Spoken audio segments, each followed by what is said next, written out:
Hi friends, ಇವತ್ತು ಸುವರ್ಣಗೆಡ್ಡೆ ಪಲ್ಯ ಹೇಗೆ ಮಾಡೋದು ಅಂತ ನೋಡೋಣ. ಫಸ್ಟು ಕೈಗೆಲ್ಲ ಒಂಚೂರು ಎಣ್ಣೆ ಹಚ್ಕೊಂಡು ಸುವರ್ಣಗೆಡ್ಡೆನ ಸಣ್ಣ ಸಣ್ಣದಾಗಿ ನಮಗೆ ಎಷ್ಟು ಸೈಜ್ ಬೇಕೋ ಅಷ್ಟು ಸೈಜಲ್ಲಿ ಹೆಚ್ಚಿಟ್ಕೋಬೇಕು ಫ್ರೆಂಡ್ಸ್.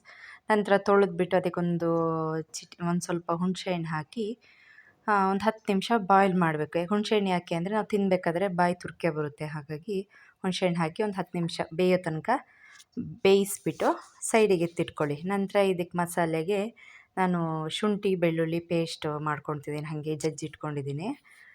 ನೆಕ್ಸ್ಟು ಈರುಳ್ಳಿ, ಕೊತ್ತಂಬರಿ ಸೊಪ್ಪು ಮತ್ತು ಖಾರಕ್ಕೆ ನಾನು ಜೀರಿಗೆ ಮೆಣಸಿನ್ಕಾಯಿ ಯೂಸ್ ಮಾಡ್ತೀನಿ ಫ್ರೆಂಡ್ಸ್, ಮತ್ತು ಶುಂಠಿ ಬೆಳ್ಳುಳ್ಳಿ ಕರಿಬೇವಿನ ಸೊಪ್ಪು ಒಗ್ಗರಣೆಗೆ, ಮತ್ತು ಮಸಾಲೆ ಖಾರದ ಪುಡಿ, ಧನಿಯಾ ಪುಡಿ ಮತ್ತು ಅರ್ಶಿನದ ಪುಡಿ ಇಷ್ಟನ್ನು ಎತ್ತಿಟ್ಕೊಂಡಿದ್ದೀನಿ. ಮತ್ತು ಸ್ವಲ್ಪ ಕಾಯಿ ಹಾಕಿದ್ರೆ ಸ್ವಲ್ಪ ಟೇಸ್ಟ್ ಅನಿಸುತ್ತೆ, ಹಾಗಾಗಿ ಕಾಯಿ ತುರಿದಿಟ್ಕೊಂಡಿದ್ದೀನಿ. ನಂತರ ಒಂದು ಬಾಣಲೆನ ಬಿಸಿಗಿಟ್ಟು ಕಾದ್ರ ಮೇಲೆ ಎಣ್ಣೆ ಹಾಕಿ ಸಾಸಿವೆ, ಜೀರಿಗೆ ಮೆಣಸಿನ್ಕಾಯಿ, ಕರಿಬೇವಿನ ಸೊಪ್ಪು ಹಾಕಿ ಈರುಳ್ಳಿ ಹಾಕಿ ಚೆನ್ನಾಗಿ ಫ್ರೈ ಮಾಡಿ ಸ್ವಲ್ಪ ಕೆಂಪಾಗೋ ತನಕ. ನಾನು ಜೀರಿಗೆ ಮೆಣಸಿನ್ಕಾಯಿ ಯಾಕಂದರೆ ನಾವು ಮನೇಲಿ ಜೀರಿಗೆ ಮೆಣಸಿನ್ಕಾಯಿ ಇದೆ, ಅದನ್ನೇ ತೊಗೊಬಂದು ಇಲ್ಲಿ ಹಸಿಮೆಣಸಿನ್ಕಾಯಿ ಯೂಸ್ ಮಾಡಲ್ಲ ಗ್ಯಾಸ್ಟ್ರಿಕ್ ಅಂತ ಹೇಳಿ.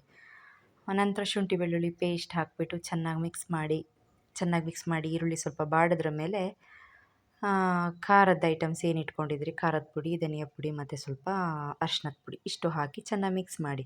ನಂತರ ರುಚಿಗೆ ತಕ್ಕಷ್ಟು ಉಪ್ಪು ಎಷ್ಟು ಬೇಕು ನೋಡಿ ಹಾಕ್ಕೊಂಡು ಬೇಯಿಸಿಟ್ಟಿದ್ದಂಥ ಸುವರ್ಣಗೆಡ್ಡೆನ ಅದಕ್ಕೆ ಮಿಕ್ಸ್ ಮಾಡಿ ಒಂದು 5 ನಿಮಿಷ ಲೋ ಫ್ಲೇಮಲ್ಲಿ ಬೇಯಿಸಿ. ನಂತರ ಬೆಂದ್ರ ಮೇಲೆ ಕಾಯಿ ತುರಿ ಮತ್ತು ಕೊತ್ತಂಬರಿ ಸೊಪ್ಪು ಹಾಕಿ ಚೆನ್ನಾಗಿ ಮಿಕ್ಸ್ ಮಾಡಿ.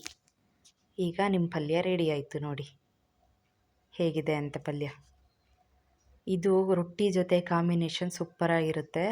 ನಾನಿವತ್ತು ರೊಟ್ಟಿ ಜೊತೆನೇ ಮಾಡಿದ್ದೆ, ತುಂಬ ಚೆನ್ನಾಗಿತ್ತು ಸುವರ್ಣಗೆಡ್ಡೆ ಪಲ್ಯ. ನೀವು ಒಮ್ಮೆ ಟ್ರೈ ಮಾಡಿ, ಮಕ್ಕಳೆಲ್ಲ ಇಷ್ಟಪಟ್ಟು ತಿಂತಾರೆ. ಟ್ರೈ ಮಾಡಿ, ಸಪೋರ್ಟ್ ಮಾಡಿ, ಶೇರ್ ಮಾಡಿ, ಸಬ್ಸ್ಕ್ರೈಬ್ ಮಾಡಿ. Thank you friends.